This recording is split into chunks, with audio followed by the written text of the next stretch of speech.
Il y a bien longtemps, la Bretagne était dominée par la violence des guerres perpétuelles qui opposaient les Saxons aux Bretons. À cette époque, le roi Uther Pendragon régnait sur la Bretagne.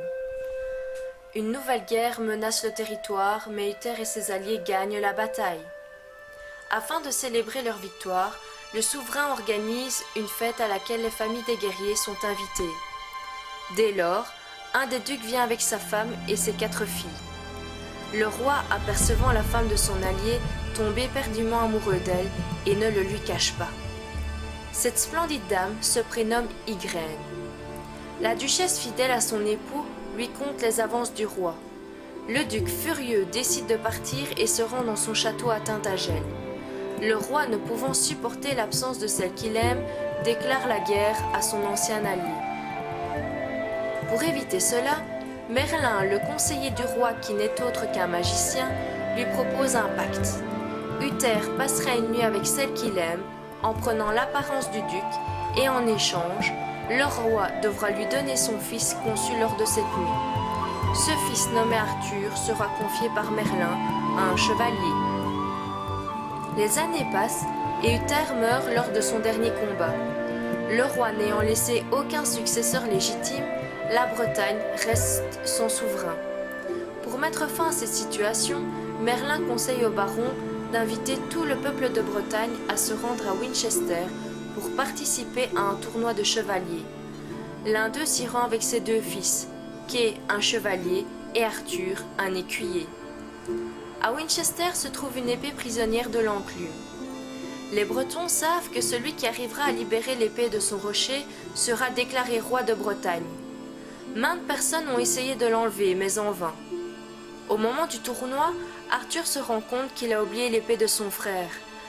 Pour éviter de mettre ce dernier dans l'embarras, il décide de tenter sa chance en essayant d'enlever l'épée de l'enclume. À sa grande surprise, Arthur arrive à la libérer sans effort. Il est dès lors proclamé roi de Bretagne et décide de vivre dans une forteresse nommée Camelot. À peine couronné, Arthur doit faire face aux Saxons qui menacent d'envahir les terres du seigneur de Carmélide. Arthur décide de quitter Camelot pour venir en aide à ce seigneur et gagne la bataille.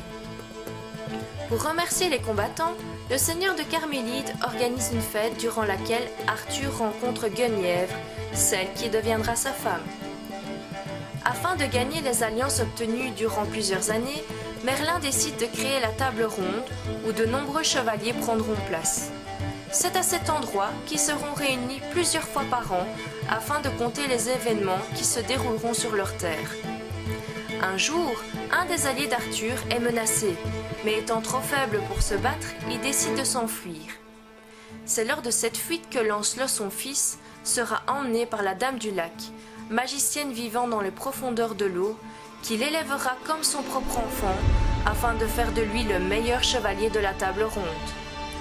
Lancelot a bien grandi, et pour sa mère, il est prêt à rejoindre le roi Arthur et la table ronde. Mais son adoubement à Camelot n'est pas sans conséquence.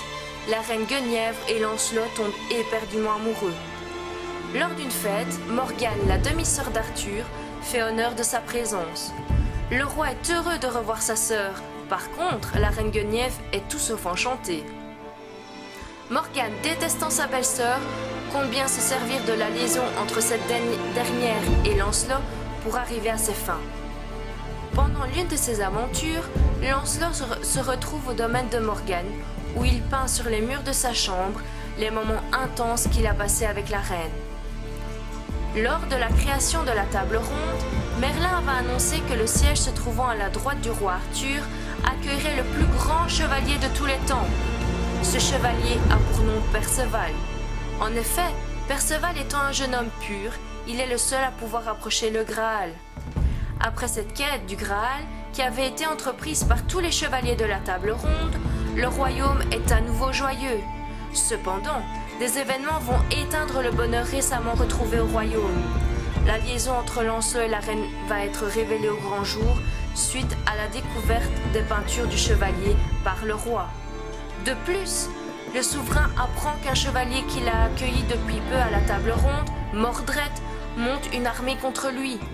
Dès lors, une guerre éclate. Mordred est tué par Arthur. Mais le roi étant gravement blessé, suite à son duel qui l'opposait à Mordred, sans sa mort proche, il demande alors à l'un de ses derniers chevaliers de jeter Excalibur dans un lac. Le roi, soulagé, se meurt doucement.